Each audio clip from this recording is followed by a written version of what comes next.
Alors on l'a dit, hein, Alexandra vous a précédé, l'augmentation des prix en ce moment, on en est à 5%. C'est pas la pire en Europe, pas de loin. Hein. Non, non, non, non, on a la chance en France d'avoir ce fameux bouclier tarifaire qui nous protège. Et c'est vrai, ce que disait Alexandra, ça c'est l'augmentation générale des prix. Mais quand on y regarde de plus près, on voit que l'alimentaire finalement est dans un dispositif où finalement cette augmentation elle est un peu plus importante puisqu'à fin août, on était quasiment à 8% et que malheureusement, en fin d'année, on irait vers un 12% sur l'augmentation des prix alimentaires. Alors, il faut comprendre un petit peu pourquoi, parce que malheureusement, tous les ingrédients, les éléments constitutifs des prix, c'est-à-dire, qu'est-ce qui fabrique un prix quand vous achetez un produit alimentaire? Bien sûr, il y a les matières premières, ça a augmenté. Il y a le transport, on en parle avec l'énergie, ça a augmenté.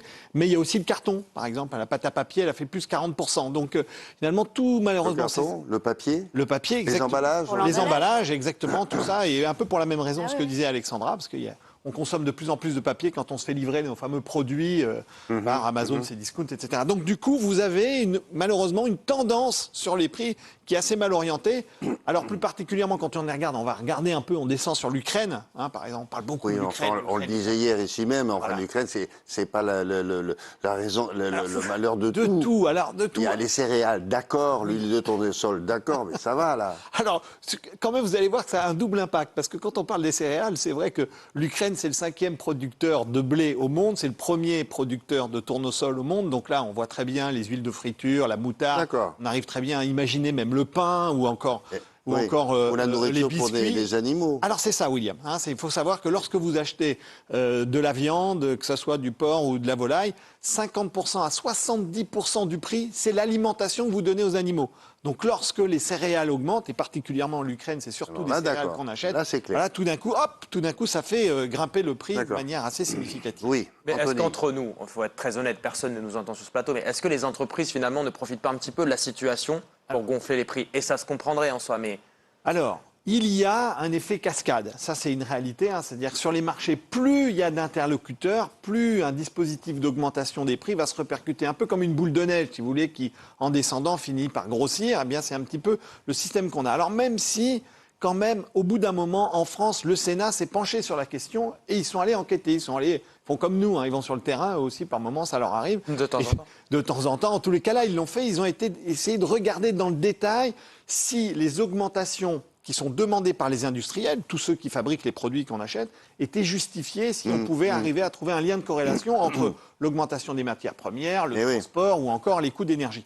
Ils ont conclu que c'était à peu près bon et qu'il n'y avait pas grand-chose à redire. Alors, moi, j'ai deux choses. La première, c'est qu'ils ont quand même éclairé le fait qu'il y avait dans certaines situations des industriels qui gérer du stock, c'est-à-dire qu'ils gardaient un peu des produits pour faire un peu augmenter les prix. Donc ça, ils ont dit attention, il ne faut pas le faire ça, parce que ça, c'est interdit de gérer de la pénurie.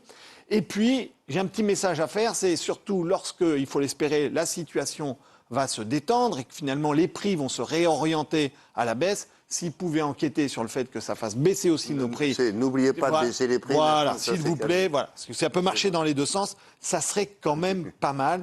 Parce que c'est plus important. Il y a autre chose, c'est les supermarchés en question que vous connaissez bien. En ce moment-là, comment ils font pour fidéliser les clients alors que tous les prix augmentent? Alors c'est une bataille entre eux, quoi. Alors c'est une guerre. C'est une guerre pour une raison très très simple. C'est que le premier critère de fréquentation d'un magasin après la proximité, c'est le prix. C'est-à-dire, nous, en tant que consommateurs, qu'est-ce qui nous fait aller chez une enseigne plutôt qu'une autre? C'est en dire, c'est meilleur pour mon porte-monnaie, c'est meilleur pour mon pouvoir d'achat. Et donc là, en effet, en plus, on est en période de rentrée. Vous savez, c'est une période dans laquelle, finalement, la consommation un peu s'emballe parce qu'on équipe les enfants, il y a beaucoup de dépenses. Puis alors, après, on va rentrer dans Noël et puis la Saint-Valentin. Bref, ça s'arrête jamais. Mais en tous les cas, en effet, les enseignes, elles vont essayer de lutter sur deux phénomènes. Un, de garder au maximum les clients qu'ils ont réussi à acquérir, et deux, essayer d'aller piquer les clients du voisin. Donc ça, c'est un peu ça l'élément. Et il y a pas mal d'initiatives en ce sens. Alors par exemple, je prends l'exemple de Leclerc. Alors eux, chez eux... c'est le premier là-dessus. Alors c'est le premier, ils sont tous, c'est la bagarre. Non, ils sont tous premiers quelque part, voilà, mais pas au même endroit. Ils sont tous premiers. C'est exactement ça. Leclerc, là. Alors lui, ce qu'il fait, c'est qu'il a essayé de contrer cette augmentation des prix en faisant un dispositif de bon d'achat. C'est assez malin, c'est-à-dire qu'il dit finalement, sur le principe, je vais vous éviter de subir cette hausse sur certains produits, pas tous les produits, sur 230 produits, eh bien, je vais vous le rendre en bon d'achat, ce qui vous permet de revenir à redépenser. Voilà, exactement. Vous êtes obligé. Vous achetez tel produit, mais en même temps, on vous donne des bons d'achat. Voilà, vous allez exactement. revenir. En fait, On est gagnant un petit peu quand même. Ah oui, vous êtes Ça gagnant va, parce ça. qu'en fait, sur ces 230 produits, finalement, vous n'avez pas d'effet de hausse. En fait, cet On effet va de pas hausse rester. vous est rendu. Alors après, vous avez par exemple Action, Oui. là, le néerlandais. Là, c'est des prix très très bas. Très très bas. Alors lui, il a des produits à moins de 1 euro et pour l'instant, sur certains produits, il arrive à tenir sa promesse des moins de 1 euro. Vous avez les magasins U. Alors eux aussi, ils font un dispositif de bon d'achat, mais là aussi encore, ils ont travaillé sur des produits du quotidien qui sont les fruits et légumes. Et sur certains fruits et légumes, ils ont carrément décidé de les vendre à prix coûtant, qui est un dispositif en disant, écoutez, là-dessus, je ne ferai pas de marge. Donc faites-moi confiance, vous pouvez acheter des fruits et légumes. Voilà, l'idée, c'est un peu celle-ci. Ça, c'est pour les clients habituels. Le coût des bons d'achat, Ah etc. oui, bien sûr. Mais alors, vous l'avez dit tout à l'heure, il faut attirer les nouveaux clients, aller les chercher chez l'autre d'à côté, qui lui aussi a des idées. Chez le copain et chez le voisin. Donc là aussi, c'est parfois aussi des vrais défis d'aller chercher les clients. Savoir, vous savez, dans le commerce, on imagine tous ces magasins, mais il faut savoir qu'ils travaillent quasiment comme des jeux de go ou des jeux de risque, si vous voulez. C'est-à-dire que vraiment, ils dessinent les zones pour essayer d'aller piquer 100 clients, 200 clients, 300 clients. Eh bien là, ce qu'ils font, c'est que certaines enseignes ont décidé de mettre en place des boucliers anti-inflation. C'est-à-dire de considérer qu'il y a un certain nombre de produits sur lesquels on va geler les prix. Donc c'est le cas par exemple de Carrefour qui a gelé les prix sur une centaine de produits, mais c'est le cas de Monoprix qui en a sélectionné tous à peu près 300. la même chose. Finalement. Voilà, l'idée, c'est d'essayer de dire, attendez, on a sélectionné des produits. Alors quand on y regarde de plus près là encore, vous voyez que tous les produits ne sont pas impactés pour une raison très simple, c'est qu'il y a certains produits pour lesquels on ne peut pas geler. C'est-à-dire, on parlait tout à l'heure de l'huile de tournesol, du beurre, ou parfois dans certaines situations la moutarde. Là, on ne va pas les geler parce qu'on ne peut pas contenir. Mais en revanche, sur le riz, par exemple le café, sur un certain nombre de produits, on peut contenir et donc on va le faire.